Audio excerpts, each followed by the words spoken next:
Bismillahirrahmanirrahim. Assalamualaikum warahmatullahi wabarakatuh. Salam sejahtera, Shalom, Om Swastiastu, Namo Buddhaya, salam kebajikan. Yang kami hormati, Bapak Presiden Republik Indonesia, Bapak Insinyur Joko Widodo, para pimpinan lembaga negara, para Menteri Kabinet Indonesia Maju,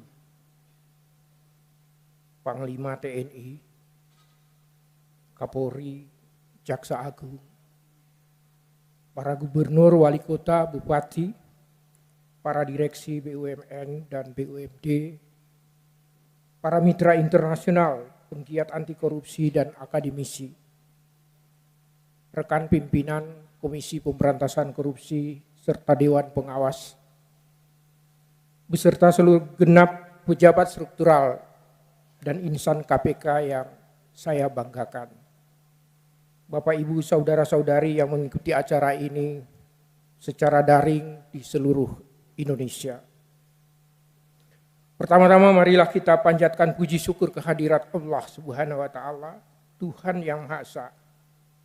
Karena atas nikmat, rahmat, dan karunia-Nya, sehingga kita semua bisa hadir dalam keadaan sehat walafiat pada hari ini. Pada kesempatan ini, kami juga menyampaikan ucapan terima kasih dan penghargaan yang setinggi-tingginya pada Bapak Presiden yang telah berkenan untuk menghadiri kegiatan Hari Anti Korupsi Sedunia Hakordia 2023. Yang terhormat Bapak Presiden dan hadirin sekalian, kita memperingati Hari Anti Korupsi Sedunia setiap tahun sebagai penanda sekaligus pengingat bagi kita semua bahwa korupsi adalah musuh utama seluruh bangsa.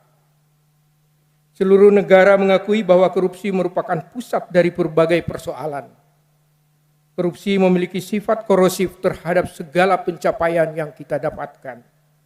Secara empirik, korupsi telah terbukti menghambat kemajuan sosial dan ekonomi di banyak negara di dunia. Oleh karenanya, cita-cita emas tahun 2045 pun akan sulit kita capai bila korupsi belum dapat diberantas secara tuntas dari negeri tercinta ini. Upaya pemberantasan korupsi sudah diupayakan oleh pemerintah sejak lama.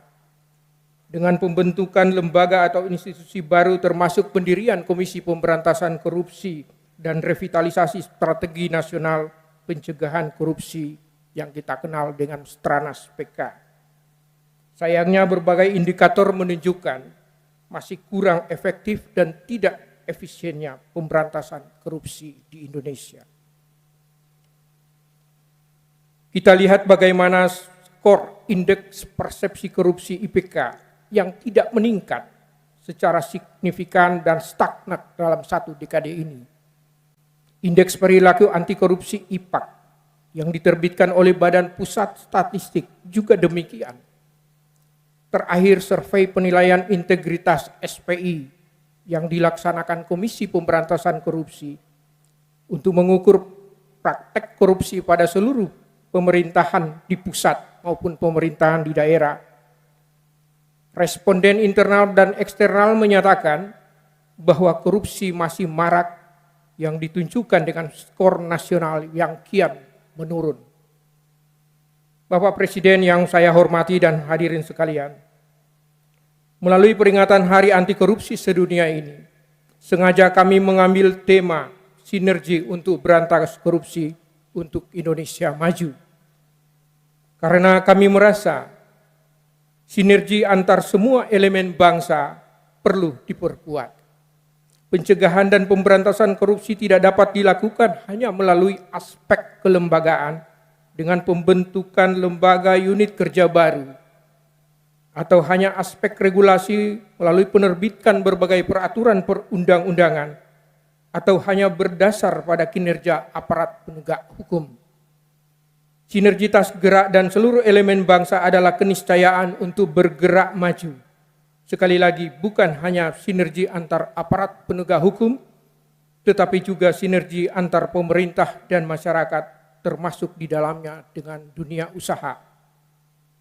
Salah satu fenomena yang kami amati adalah perkembangan teknologi informasi.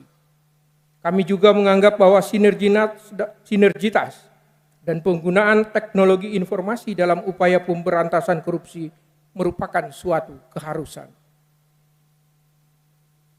Pemerintah telah menetapkan sistem pemerintahan berbasis elektronik. Peraturan Presiden tentang arsitektur SPBE pun telah diterbitkan.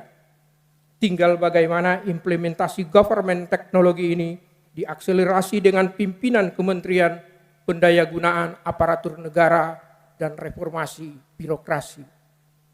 Yang terhormat Bapak Presiden, salah satu implementasi SPBE adalah Sistem Informasi Pemerintah Daerah SIPD.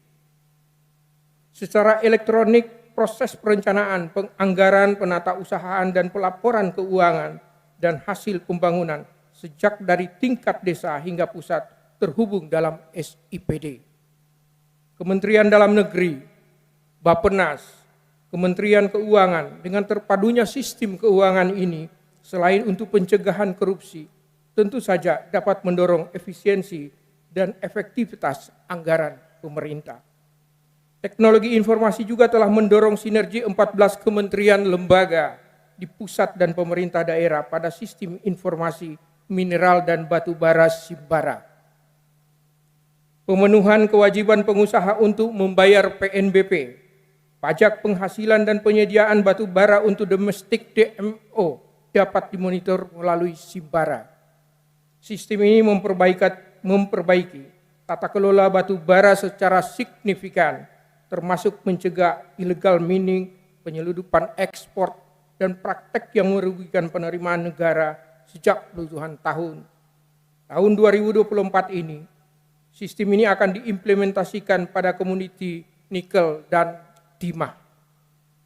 Segenap kelembagaan dan penggunaan teknologi informasi juga telah terjadi pada sistem logistik nasional. Integrasi sistem dan koordinasi 18 kementerian lembaga dan dunia usaha pada pelabuhan laut telah berhasil menurunkan waktu dan biaya di pelabuhan.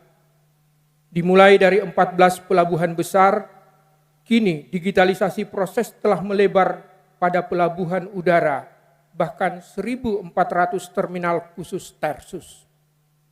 Bapak Presiden dan hadirin yang kami hormati, upaya pencegahan korupsi untuk jangka panjang kami lengkapi dengan pendidikan anti korupsi berupa penanaman nilai-nilai integritas ke aparat pemerintah dan seluruh lapisan masyarakat. Upaya ini harus dimulai segera, kemudian dapat kita lihat hasilnya pada beberapa tahun atau dekade ke depan. Investasi penanaman nilai-nilai ini kami lakukan berkolaborasi antara lain dengan Kementerian Dikbud dan Ristek, Kementerian Agama dan kelompok masyarakat termasuk guru. Penyuluh anti korupsi telah mencapai lebih dari 3.000 orang. Mereka adalah masyarakat yang siap menyuluh masyarakat lain setelah mendapat pembekalan berupa sertifikasi kompetensi dari Komisi Pemberantasan Korupsi. Mereka fokus pada penyuluhan tentang pentingnya anti korupsi pada pelbagai lapisan masyarakat. Bapak Presiden dan hadirin sekalian yang kami hormati, peringatan puncak Hari Anti Korupsi Sedunia kali ini merupakan pengejawantahan dari sinergi pelbagai elemen bangsa dalam upaya pemberantasan korupsi. Untuk itu sekarang hingga besok hari, berbagai kegiatan dilaksanakan yang akan diikuti oleh pelbagai unsur dari pemerintah di tingkat pusat sampai daerah. Unsur masyarakat yang terdiri dari masyarakat sipil, akademisi, media, jurnalis. Terakhir kegiatan yang secara khusus kami adakan untuk mencegah suap di sektor swasta. Serangkaian penghargaan akan kami sampaikan. Pemenang lomba penulisan jurnalistik, pelapor gratifikasi inspiratif, lembaga tinggi negara yang berinisiatif dan progresif dalam pengaturan konflik kepentingan. Tentu saja event ini juga menjadi ajang pertemuan para penyuluh anti korupsi Indonesia. Vokal poin untuk rencana Asistratnas PK, lelang untuk barang-barang gratifikasi, dan bot pameran yang diikuti 46 kementerian lembaga BUMN, di mana 6 kementerian lembaga diantaranya menyelenggarakan pelayanan publik secara langsung di lokasi yang antara lain pendaftaran NIK dan NPWP serta pelayanan Samsat. Demikian yang dapat kami sampaikan. Mohon arahan Bapak Presiden untuk penguatan upaya pemberantasan korupsi bagi negeri tercinta Indonesia. Billahi taufik wal hidayah. Assalamualaikum warahmatullahi wabarakatuh. Salam anti korupsi.